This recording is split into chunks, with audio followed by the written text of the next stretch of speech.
நம்முடைய இந்த சனாதன தர்மத்திலே, இந்திய கலாச்சாரத்திலே மனித நேயம், உயிரினங்களில் நேயம் அது சொல்லித்தரப்படுகிறது.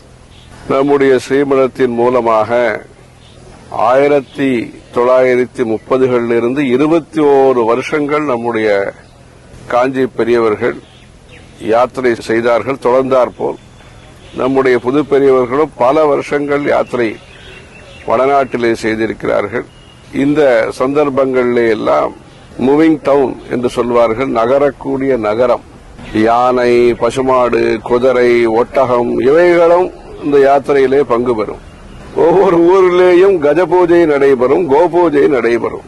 இப்படியெல்லாம் விசேஷமாக அனைத்து உயிரினங்களையும் நேசிப்பது, அனைத்து செடி கொடி மரங்களையும் போஷிப்பது, இவை நம்முடைய சனாதன தர்மத்தின், இந்திய கலாச்சாரத்தின் ஒரு அங்கம்.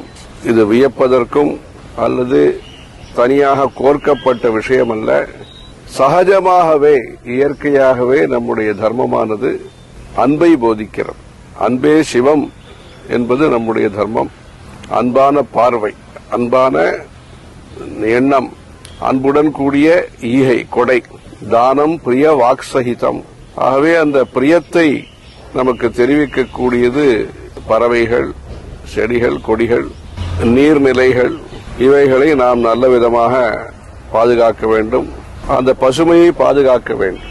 அந்த பசுமையை பாதுகாக்கும் போது சுமை என்பது குறைக்கப்படுகிறது. ஹரஹர சங்கர, ஜெய ஜெய சங்கர.